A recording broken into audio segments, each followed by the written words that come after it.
Let's begin.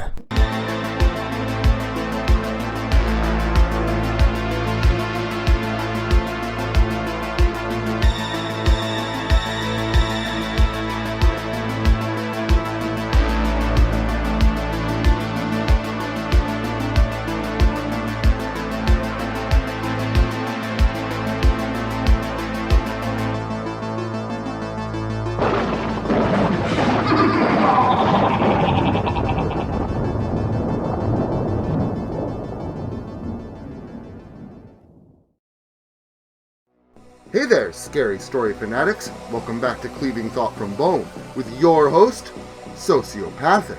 Just when you thought the terror has vanished, it seems to have followed you home. So if you thought that the story was over, you'd be dead wrong. So sit back, relax, and get ready for the update you hoped would never come. The Memory Man. Update number 5. The Levy.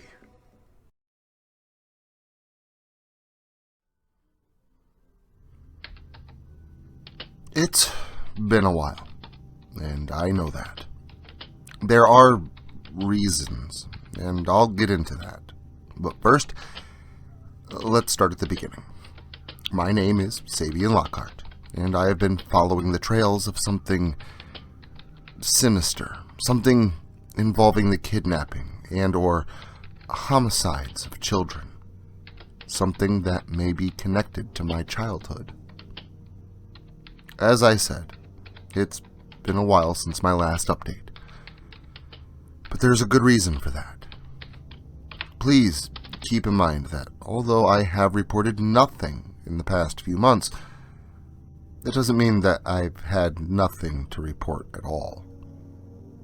In my last update, I ended my report with, and I quote, "I know now it doesn't matter if I decide to dig deeper and probe for more, or simply walk away and leave it alone entirely. There seems to be no stopping what's to come, and I fear I may have more to report to you all very soon." End quote. I was right. There was no stopping what was to come, and what I was wrong about was whether or not my reporting mattered. To someone, it mattered a great deal, because not by email, comment, or phone call, but via direct mail, I did indeed get a response to that ending statement that I've underscored. I cannot read what I received verbatim, as mine and my family's names are mentioned over and over again, but the gist of it was that, yes, my reporting matters a great deal. And so much so, in fact, that if I keep reporting what I find, that I and my family will meet the same fate as John. As I said, whoever this person was making an insinuated threat somehow knows me, my family, our names, where we live, and so much more. The other thing that still really shakes me about this to my very core was that there was no postage, no return address on the envelope. Whoever had sent me this ominous warning had done so by coming close enough to my house to drop the thing off in my mailbox personally. And this thought still honestly creeps me the hell out. What was the message? Well, simply put, a picture of my daughter getting off the bus at her school with a few words written on the back. Quote, "Stop looking for your memory man, or you'll be the next John Doe. The agent." End quote. Yeah, this message was pretty straightforward, and I didn't need to question what it related to. Thinking about all those mutilated children, digits amputated, eyes burned out of their faces, and being forced to watch one another die, one at a time, and the thought that my daughter, my own child, could suffer this fate if I continued on, Yeah, well, I said nothing to her, and nothing to my wife, and I decided to move on with life as normal, hoping to put this away. But to make a long story short, here we are. So how could I possibly come back after this? Be here, now, reporting to you all? Well, to be honest, it was the missing children reports that surfaced last month. So, yeah, to be completely candid here, I'm gonna go pour a drink before I get into this part.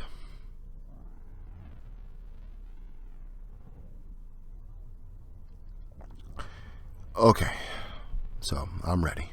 Well, not really. But I guess this is as close as I'm gonna get. Now, I'm not gonna give out any specifics. These cases are still fresh, and I feel the victims' loved ones need some peace. I know I would. So who, where, etc. is going to be excluded here. But in the past month, 3 more children have gone missing, all of which under similar circumstances. Since then, one of those children have been found, and they were not alive. Another is still missing. Police believe the child's situation to be dire. The third? Well, the third was returned to their families. The child has yet to reveal any details, as apparently they were drugged for most of the unfortunate event, but otherwise physically unharmed. The only thing that he could tell the cops when asked was why he was returned.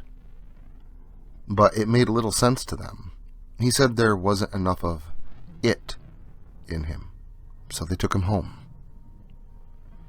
I didn't get it for a while either, and I'm sure his parents didn't even care. Autistic or not, it was clear that the child was happy to be reunited with his parents.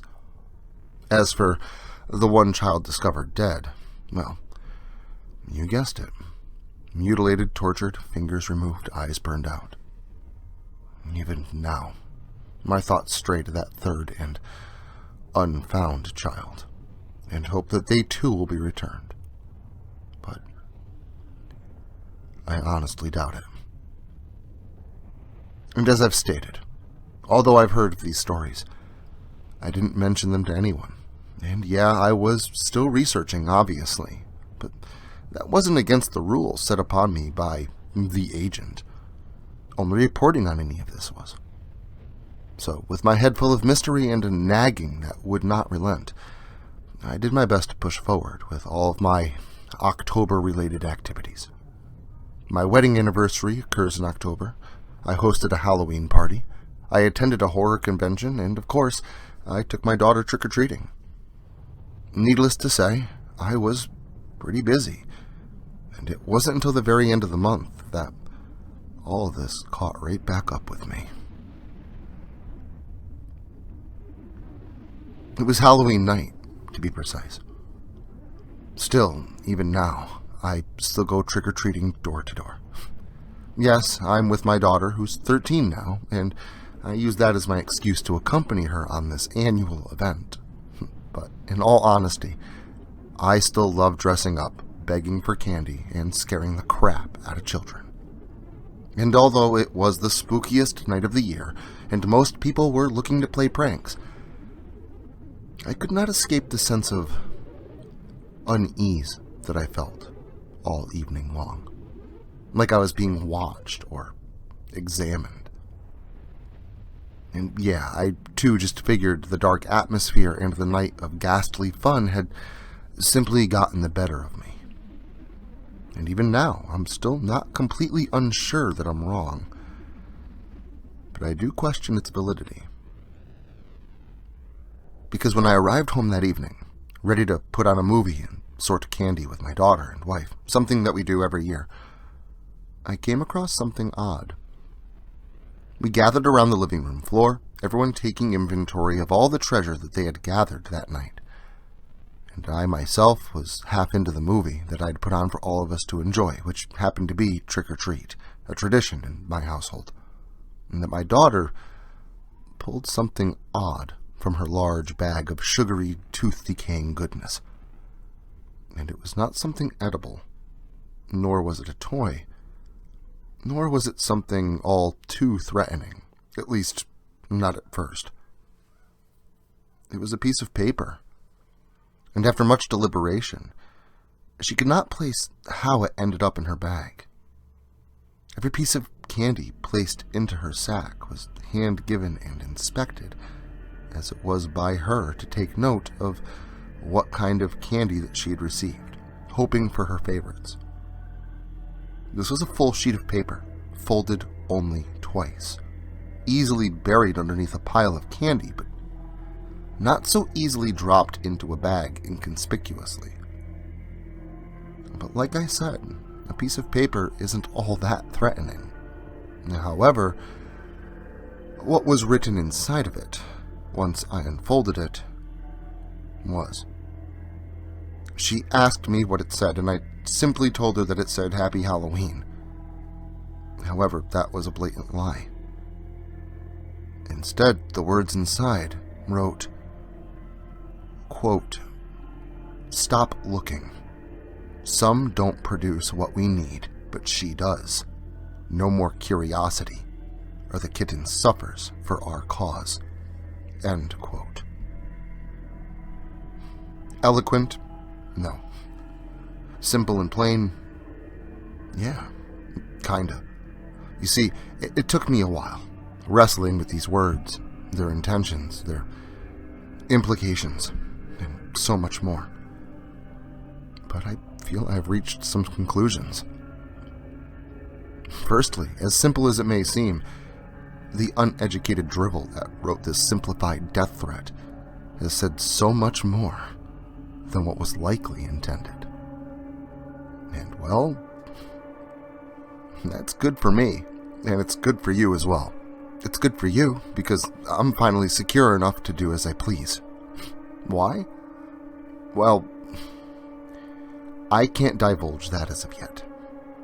It's good for me because of all that was said here between the lines. Some don't produce what we need. Is that why the autistic child was returned? And what here is being produced? Suffering for a cause? Well, that implies that these acts are not mindless or random. How did the note get in her bag? Well, there's only a few ways, and each of them holds further insight, which must be explored in greater detail.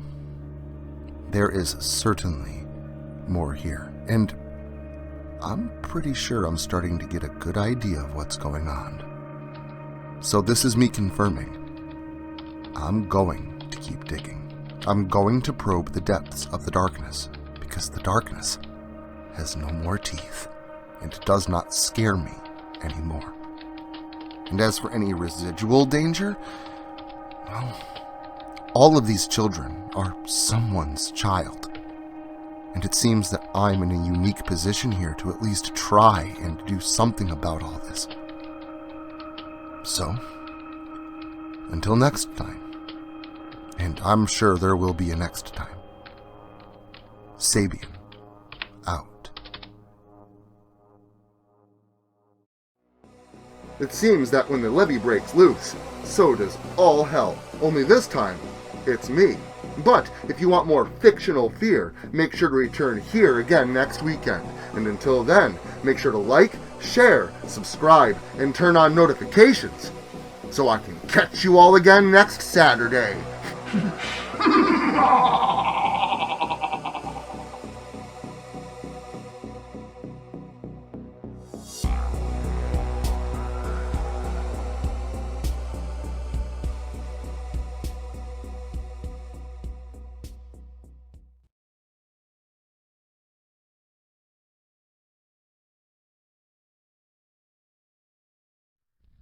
Social media can be very unpredictable, especially regarding horror content. If this content gets removed, all new content will be simultaneously presented on various websites provided in the description to this video. Make sure to follow me in other digital spaces so that you never miss out on the terror. Also, if you like this video, Make sure to leave a comment and hit the like button. It helps the channel a lot. If you're new to the channel and you enjoy what's here, consider hitting that subscribe button and the notification bell so that you never miss an upload. Writing is a dream of mine, and it's all of you that make that dream come true.